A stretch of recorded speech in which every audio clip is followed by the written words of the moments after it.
وذكر فإن الذكرى تنفع المؤمنين.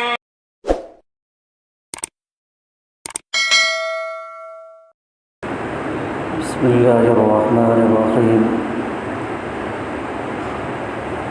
وبه نستعين والصلاة والسلام على رسوله الأمين وعلى آله وأصحابه أجمعين أما بعد فعن أبي هريرة رضي الله تعالى عنه قال قال رسول الله صلى الله عليه وسلم أحبب حبيبك هونا ما عسى أن يكون بغيضك يوما ما وأبغض بغيضك هونا ما عسى أن يكون حبيبك يوما ما آمنت بالله صدق الله مولانا العظيم وصدق رسوله النبي الكريم ونحن على ذلك لمن الشاهدين والشاكرين والحمد لله رب العالمين اللهم صل على سيدنا محمد وعلى آل سيدنا محمد وبارك وسلم. محترم بزرگوں اور دینی بھائیوں، السلام علیکم ورحمۃ اللہ وبرکاتہ. ابھی میں نے ایک حدیث کی تلاوت کی ہے. یہ حدیث ہماری زندگی کے لیے ایک گائیڈ لائن طے کرتی ہے، ذرّی اصول بتلا رہی ہے. جیسا کہ ہم نے گزشتہ کئی جمعے اللہ کے نبی جناب محمد الرسول اللہ صلی اللہ علیہ وسلم کے ارشادات اور فرمودات جو امت کی صلاح و فلاح، بہبود اور کامیابی کے لیے وقتاً فوقتاً ہیں، بیان کرتا رہا ہوں. یہ حدیث بھی اسی سلسلے کی ایک سنہری کڑی ہے جس میں اللہ کے نبی صلی اللہ علیہ وسلم نے اپنی امت کو، اپنے ماننے والوں کو، اپنے متبعین کو ایک رہنما اصول دیے، ذرّی اصول دیے. اور معاملات اور تعلقات کے سلسلے میں یہ حدیث بڑی خاص اہمیت کی حامل ہے. حضرت مولانا اشرف علی تھانوی نور اللہ مرقدہ نے اس حدیث کو نقل کرنے کے بعد اس کی وضاحت میں اور اس کی تشریح میں لکھا ہے کہ یہ حدیث تعلقات اور معاملات کے سلسلے میں غلو سے بچنے کے لیے، تعلقات یا معاملات جو بھی ہوں کسی میں بھی غلو پسندیدہ نہیں. غلو کیا ہے؟ غلو ہے حد سے متجاوز ہونا. ہر ایک چیز کی کوئی نہ کوئی باؤنڈری ہوتی ہے، سرحد ہوتی ہے، چہار دیواری ہوتی ہے. تو اگر کوئی چیز اپنی حد میں رہے تو وہ اچھی ہوتی ہے، اور وہی چیز اگر اپنی حد سے باہر نکل جائے تو بری ہو جاتی ہے. تو غلو کے معنی ہیں کہ کوئی چیز یعنی حد سے نکل جانے کے. تو یہ جو حدیث ہے اس میں تعلقات کے سلسلے میں اور معاملات کے سلسلے میں غلو سے بچنے کے لیے اعتدال کا سبق سکھلایا گیا ہے کہ آپ زندگی کے کسی بھی گوشے میں سے یا زندگی کے کسی بھی شعبہ حیات میں زندگی گزار رہے ہوں اور وہ تعلق کا معاملہ ہو، معاملات کا معاملہ ہو، یا اخلاق و کردار کا معاملہ ہو، تجارت کا معاملہ ہو، ملازمت کا معاملہ ہو، یا زراعت کا معاملہ ہو، یعنی شعبہ زندگی کے کسی بھی شعبے سے تعلق ہو، ہر ایک شعبے کے اندر اعتدال پسندیدہ ہے۔ اور یہ جو حدیث ہے یہ معاملات اور تعلقات کا ایک جو شعبہ ہے، جیسا کہ ہم نے کئی مرتبہ پیچھے بھی عرض کیا ہے اور کہا ہے کہ دین صرف نماز و روزے کا نام نہیں ہے کہ آدمی نماز پڑھ لے، روزہ رکھ لے، حج کر لے، اس کا نام دین نہیں ہے۔ دین اپنے اندر بہت وسیع مفہوم رکھتا ہے۔ تعلقات، معاملات، اخلاق، کردار، معاشرت، یہ سب کے سب دین ہیں۔ تو یہ حدیث ہے جس میں یہ تعلیم دی گئی ہے کہ آپ اگر کسی سے دوستی کریں، ہم کسی سے دوستی کریں تو دھیرے دھیرے کریں، اعتدال سے کریں۔ ہو سکتا ہے کہ ہم جس سے دوستی کر رہے ہیں کوئی دن ایسا ہوگا کہ وہ دوست ہمارا دشمن ہو جائے گا، یہ دوستی دشمنی سے تبدیل ہو جائے گی، بدل جائے گی۔ اور اگر ہمیں کسی سے بغض ہے، عداوت ہے، دشمنی ہے، تو دشمنی بھی اعتدال سے کریں، دھیرے دھیرے کریں۔ ہو سکتا ہے کہ جس کو ہم اپنا دشمن سمجھ رہے ہیں کسی دن وہ ہمارا دوست ہو جائے۔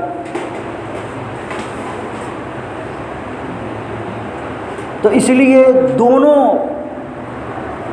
پہلوؤں کو پیش نظر رکھنا ہے، دونوں پہلو میں اور دونوں چیزوں میں ہمیں اعتدال کا دامن تھامے رکھنا ہے، حد اعتدال سے آگے نہیں نکلنا ہے۔ اب ہمارا حال کیا ہے کہ جب ہم کسی سے دوستی کرتے ہیں تو دل و جان سے اس پر جانثار ہو جاتے ہیں، فدا ہو جاتے ہیں، ہر چیز، اپنا ہر راز اس کو بتا دیتے ہیں، اٹھنا بیٹھنا اس کے ساتھ، صبح و شام اس کے ساتھ، دن رات گزارنا اس کے ساتھ، کھانا پینا اس کے ساتھ، ہر جگہ جانا ہو تو اس کے ساتھ، حتیٰ کہ اپنی نجی زندگی کے بارے میں بھی ان کو آگاہ کر دیتے ہیں۔ پھر یہ ہوتا ہے کہ ایک دن آتا ہے کہ وہی دوست جس کو ہم نے اپنے سارے معاملات اور اپنی نجی زندگی کے راز ہائے سربستہ جو بتائے تھے اور اس پر سے پردہ اٹھا دیا تھا ہم نے، وہ اس کا فائدہ اٹھا لیتا ہے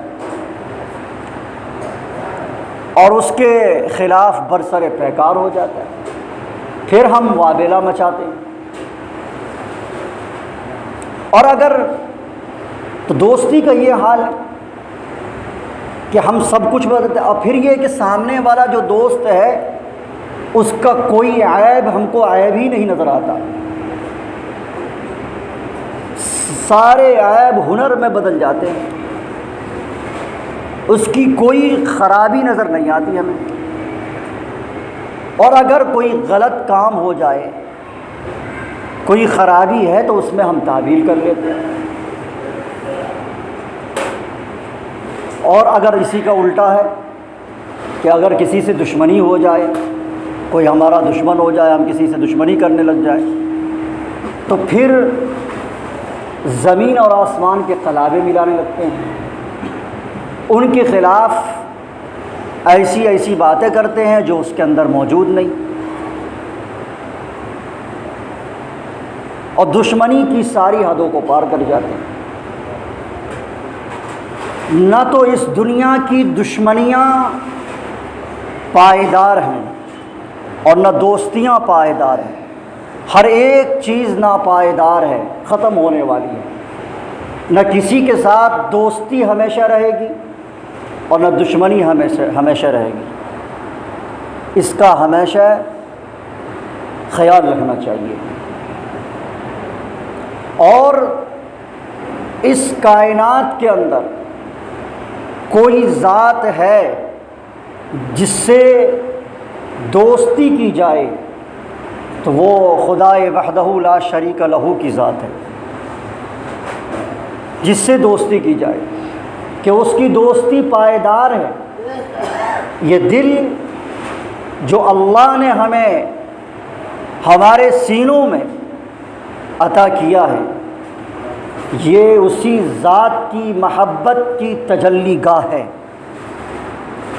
ہمارے دلوں کے اندر صرف پالنہار اور خالق اور مالک کی محبت رچی بسی ہونی چاہیے۔ باقی تعلقات ہوں دوسروں سے اچھی بات ہے، ہم دوسروں کے ساتھ اچھے اخلاق کے ساتھ پیش آئیں، اچھے رویہ اور اچھا سلوک اور احسان کریں، یہ مستحسن ہے۔ اگر اس کائنات کے اندر دوستی ہو سکتی تھی تو جناب محمد الرسول اللہ صلی اللہ علیہ وسلم کی اور صدیق اکبر رضی اللہ عنہ کی دوستی ہوتی کہ اللہ کے نبی صلی اللہ علیہ وسلم کے لیے صدیق اکبر سے بڑھ کر کوئی دوست نہیں۔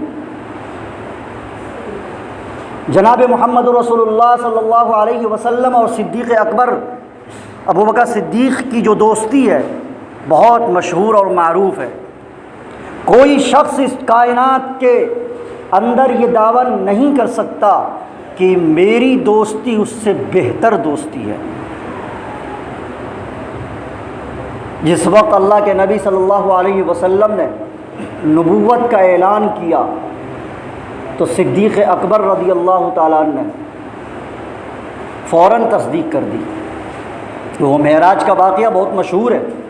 جب آئے اللہ کے نبی صلی اللہ علیہ وسلم معراج پر سے تو کفار و مشرکین نے کہا ابو بکر صدیق سے کہ تمہارا وہ ساتھی جس کو اپنا نبی مانتے ہو، جس پر اپنی جان اور مال لٹاتے ہو اور فدا کرتے ہو، وہ ایسا ایسا ہے، دیوانہ ہے، اس طرح کی باتیں کرتا ہے کہ میں یہاں سے گیا آسمان پر اپنے رب سے ملاقات کیا، جنت کا اور جہنم کا اور مسجد اقصیٰ کا میں نے معائنہ کیا ہے اور مشاہدہ کیا ہے اور میں نے دیکھا ہے اور فوراً میں وہاں سے چلا آیا ہوں۔ بھلا ایسی باتوں کی کوئی تصدیق کر سکتا ہے کیا؟ یہ تو کوئی دیوانے اور مجنون کی بات لگ رہی ہے۔ تو صدیق اکبر رضی اللہ تعالیٰ نے کیا کہا؟ اگر میرا حبیب جناب محمد رسول اللہ صلی اللہ علیہ وسلم اس طرح کی باتیں کر رہے ہیں تو بالکل صحیح ہے، 100% صحیح ہے۔ اسی لیے اللہ کے نبی صلی اللہ علیہ وسلم نے آپ کا لقب صدیق رکھ دیا۔ اور پھر آپ دیکھیں کہ غار ثور کا موقع، ہجرت کے وقت میں غار ثور میں گئے، اللہ کے نبی صلی اللہ علیہ وسلم کو پیچھے رکھا کہ آپ ہی رک جائیے، خود گئے اندر اور غار کو صاف کیا اور اس غار کے اندر جتنے سوراخ تھے سارے سوراخ کو انہوں نے بند کیا، ایک سوراخ بند نہیں ہوا۔ کپڑے پھاڑ کر کے بند کر رہے تھے، کپڑے ختم ہو گئے تو ابو بکر صدیق رضی اللہ تعالیٰ عنہ نے اپنی ایڑی رکھ دی، اپنا پیر وہاں پر رکھ دیا اور پھر اللہ کے نبی صلی اللہ علیہ وسلم کو بلایا۔ آپ سو رہے ہیں اور سانپ نے ڈس لیا، زہر نے اثر کیا، آپ کی آنکھوں سے آنسو نکلنے لگے، لیکن آپ کے دل نے گوارا نہ کیا کہ جناب محمد الرسول اللہ صلی اللہ علیہ وسلم کو جگا دوں اور اپنے پیر کو ہٹا لوں۔ سانپ بار بار ڈس رہا ہے، آپ کی آنکھوں سے آنسو نکل رہے ہیں، لیکن دوستی ایسی تھی کہ آپ نے اس کو برداشت نہیں کیا کہ میرا محبوب اگر سو رہا ہے، جناب محمد الرسول اللہ سو رہے ہیں تو ان کو میں جگاؤں۔ کیا اس سے بڑی بھی دوستی کہیں ہو سکتی؟ اور پھر آگے نکلیے، ہجرت کا سفر ہے، اللہ کے نبی صلی اللہ علیہ وسلم کے چہرے سے بھوک کے آثار ظاہر ہو رہے ہیں۔ صدیق اکبر نے بھانپ لیا اور قریبی کہیں سے دودھ کا انتظام کیا۔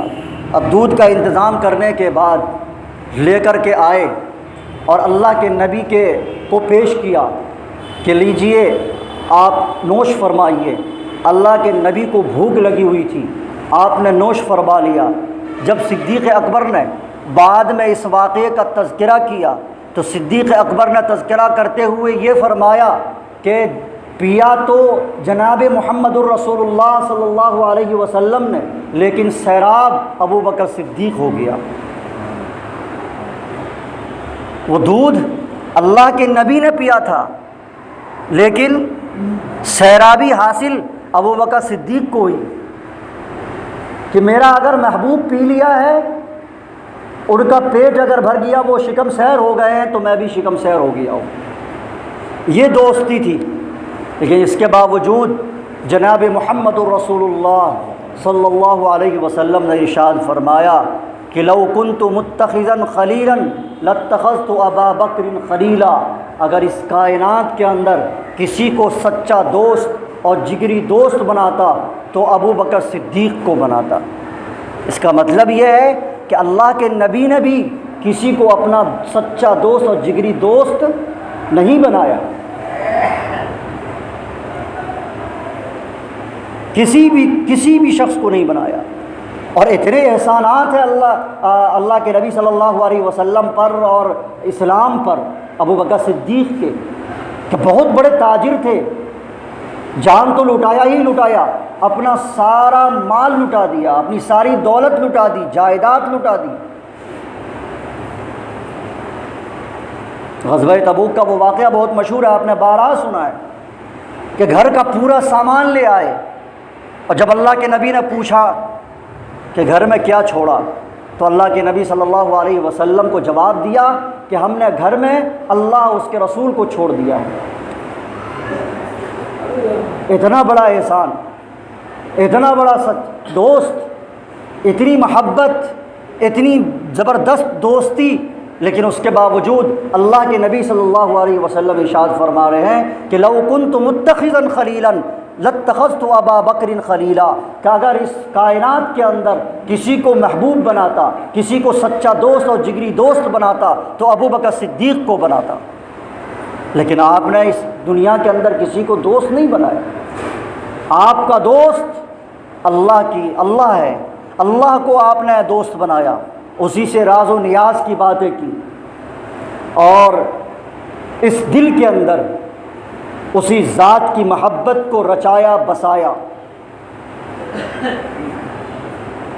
تو یہ دل جو ہمارے سینوں کے اندر دھڑک رہے ہیں، یہ دل اللہ کی محبت کی تجلی کا ہے، اور اللہ کی محبت ہی اس کے اندر ہونی چاہیے اور غالب رہنی چاہیے۔ کسی سے ہم دوستی کریں، کسی سے ہم دشمنی کریں تو اعتدال کے ساتھ کریں، تعلقات نبھائیں تو اچھے سے نبھائیں، اور تو خوبصورتی کے ساتھ کرارا کش ہو جائیں۔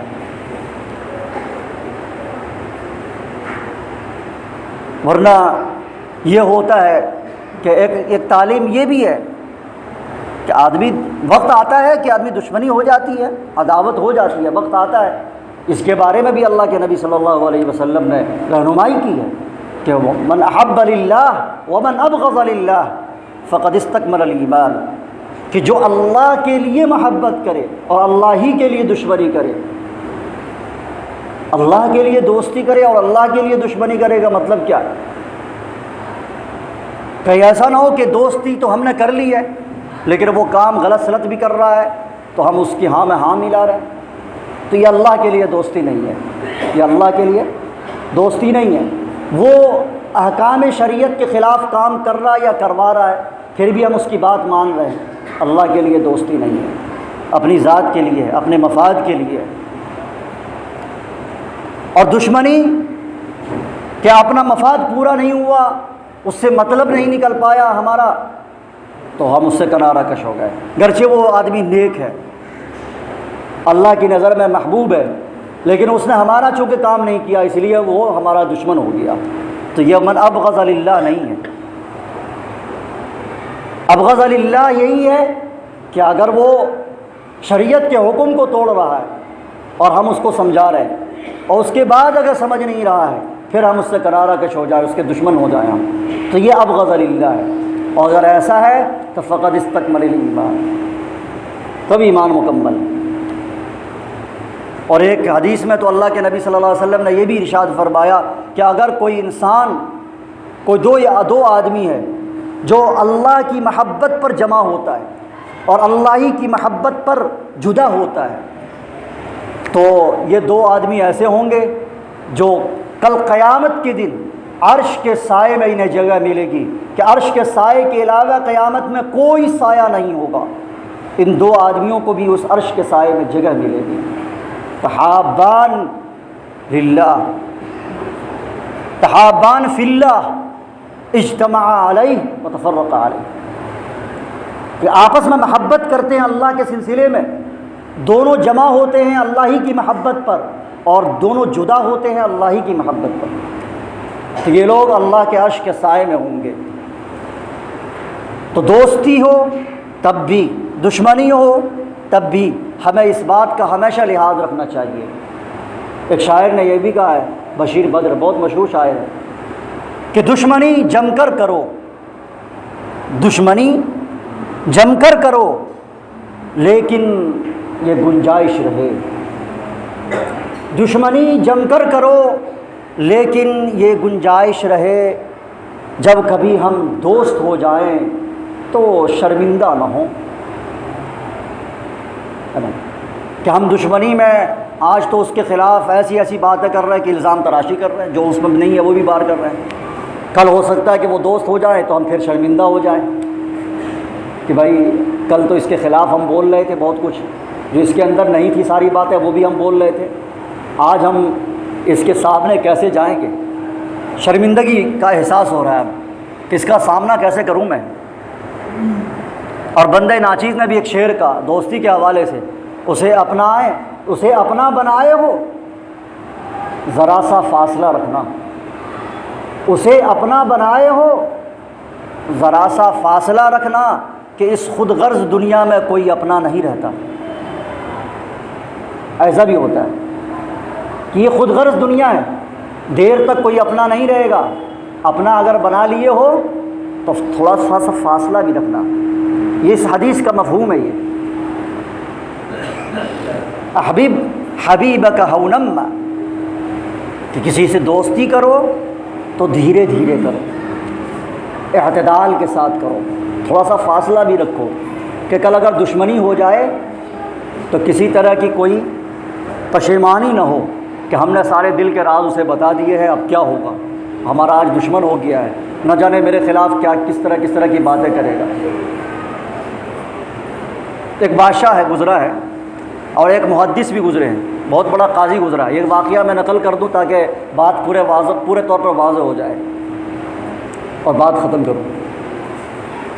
قاضی بکار بن قتیبہ، یہ استاد ہیں امام طحاوی کے، جو لوگ طالب علم ہیں وہ جانتے ہیں، خاص طور سے جو علماء کرام ہیں، انہوں نے دور حدیث کے اندر ایک کتاب پڑھی ہے طحاوی شریف، جس کو معانی الآثار بھی کہتے ہیں، امام طحاوی کی کتاب ہے، ان کے استاد ہے قاضی بکار۔ اس وقت ان کے جو بادشاہ تھے ان سے بڑا اچھا تعلق پیدا ہو گیا، خوشگوار تعلق تھا، بادشاہ اچھا تھا، مطلب بظاہر اچھا تھا کہ ہر کام میں مشورہ کرتا تھا اس سے، اور پھر اس کو قاضی بھی بنا دیا، بلکہ قاضی القضات بنا دیا، کوئی بھی فیصلہ ہو تو لوگوں کو بھیج دیتا تھا، جاؤ اس سے فیصلہ کرا لو، ہوتا رہا۔ اور پھر اس کے ساتھ ساتھ تحفے تحائف سے بھی نوازتا رہا کہ ہمارا مشورہ قبول کرتا ہے اور ہمیں مشورہ دیتا ہے اور ہمارے ساتھ اچھا تعلق ہے، تو لہذا بادشاہ نے تحفے تحائف بھی بھیجنا شروع کیا۔ اتفاق سے اس بادشاہ سے ایک کام خلاف شرع ہو گیا، غلط کام کر بیٹھا وہ۔ اب ظاہر بات ہے کہ لوگ تو فتویٰ پوچھیں گے نا، لوگ پوچھنے آئیں گے کہ بھائی بادشاہ نے ایسا کام کیا یا فلاں آدمی نے کام کیا، یہ کیسا ہے؟ ایسا تو نہیں ہے کہ بھائی اس نے تحفے تحائف بھیجے ہیں یا اس سے اچھی دوستی ہے اور عہدہ دے دیا ہے تو تعویل کر لیں۔ وہ لوگ اچھے لوگ تھے بھائی، پہلے زمانے کے لوگ اچھے تھے۔ اب آہستہ آہستہ جتنے بھی زمانے دور ہوتے چلے جا رہے ہیں نا، بس ہمارے اندر خرابی آتی چلی جا رہی ہے۔ بہت اچھے لوگ تھے وہ لوگ۔ بہرحال انہوں نے کہا کہ بادشاہ کا یہ کام شریعت کے خلاف ہے، فتویٰ دے دیا اور ببانگ دور اعلان کر دیا کہ یہ کام بادشاہ کا صحیح نہیں، شریعت کے خلاف ہے، لہذا بادشاہ کو باز آنا چاہیے۔ بادشاہ نے دیکھا، رے واہ، ہم نے تمہیں عہدہ قضا دے دیا، گورنر بنا دیا، قاضی القضات بنا دیا، تو آج ہمارے ہی خلاف فتوے داغ رہے ہو، اور تحفے تحائف سے کیا نوازا کہ تم اوپر چڑھ گئے۔ اچھا جی، معزول کر دیا، کہا جاؤ اس کو کہو کہ تم قاضی کے عہدے سے معزول کر دیے گئے ہو۔ کہا ٹھیک ہے۔ پھر ایک آدمی کو بھیج دیا کہ جاؤ، بادشاہ نے جو تمہیں وقتاً فوقتاً تحفے تحائف سے نوازتا رہا ہے وہ تحفے تحائف واپس کرو۔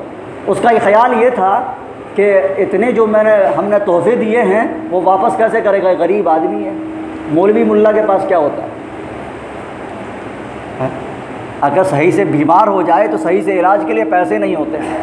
بہرحال اب ہر ایک مولوی کو قیاس نہیں کرنا چاہیے۔ الحمدللہ اللہ کا فضل ہے، آج کے دور میں علماء بھی بہت سارے مالدار ہیں، جس کے پاس بہت کچھ ہے۔ یہ پرائیویٹ والے جو حضرات ہوتے ہیں نا، ان کے پاس ایسا ہے رحم، واقعی قابل رحم حالت ہے ان کی۔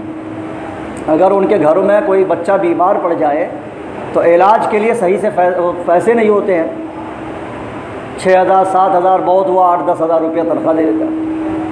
ہمارے گھر کی جو خرچ ہے اوسطاً وہ 10-12 ہزار تقریباً خرچ ہونا ہی ہونا ہے۔ 10 ہزار تو کہیں نہیں گیا ہوا، لیکن 15 ہزار تو عموماً چلا ہی جاتا ہے۔ تو بہرحال بات لمبی چلی جائے گی آگے، لیکن اب تو خیر الحمدللہ اللہ کا فضل ہے کہ پہلے لوگ کہتے تھے کہ ملا کی دوڑ مسجد تک، لیکن اب انشاءاللہ یہ جو دعویٰ ہے اور یہ جو لوگوں کا عقیدہ بن گیا ہے اور نظریہ بن گیا ہے، یہ غلط ثابت ہوگا۔ اب ملا کی دوڑ انشاءاللہ اقتدار تک ہوگی، اور آغاز ہو چکا انشاءاللہ ہو۔ تو بہرحال تو اس دور کی بات ہے، تو اس نے کہا ٹھیک ہے۔ وہ آدمی آیا تو وہ آدمی جب آیا تو یہ قاضی بکار نے چابی دیا اور کہا جاؤ اس الماری کو کھولو اور جتنے بھی بادشاہ کے تحفے تحائف لے جاؤ، دے دو اس کو۔ جس دن، اور پھر یہ کہا کہ جس دن بادشاہ نے مجھ سے تعلق قائم کیا اسی دن میرے پیش نظر اللہ کے نبی صلی اللہ علیہ وسلم کی حدیث تھی، احبب حبیبک ہونما عسى ان یکون بغیضک یوما، جب کسی سے دوستی کرو تو دھیرے دھیرے کرو، ہو سکتا ہے کہ کسی دن وہ تمہارا دشمن بن جائے۔ تو تحفے تحائف جو بھیجا تھا تو سل بمہر، مہر اس کے ساتھ، مہر کے ساتھ، حتیٰ کہ اس قاضی بکار نے رحمۃ اللہ علیہ نے سل کو توڑا بھی نہیں تھا۔ وہ جتنی تحائف بھیج رہے تھے، بادشاہ بھیج رہا تھا، وہ سب کے سب جمع کر رہے تھے، الماری میں رکھ رہے تھے، دے دیا۔ اس سے اندازہ ہوا کہ ہمیں کسی کے ساتھ دوستی کرنی ہو یا دشمنی کرنی ہو تو اعتدال کے ساتھ کریں، کہ یہ زندگی چند روزہ ہے، اسی میں ہم اعتدال کے ساتھ رہے تاکہ کسی طرح کی پشیمانی، کسی طرح کی شرمندگی اور کسی طرح کا پچھتاوا نہ ہو۔ اللہ تعالی ہم سب کو کہنے سننے سے زیادہ عمل کی توفیق عطا فرمائے۔ آمین۔ وآخر دعوانا الحمدللہ رب العالمین۔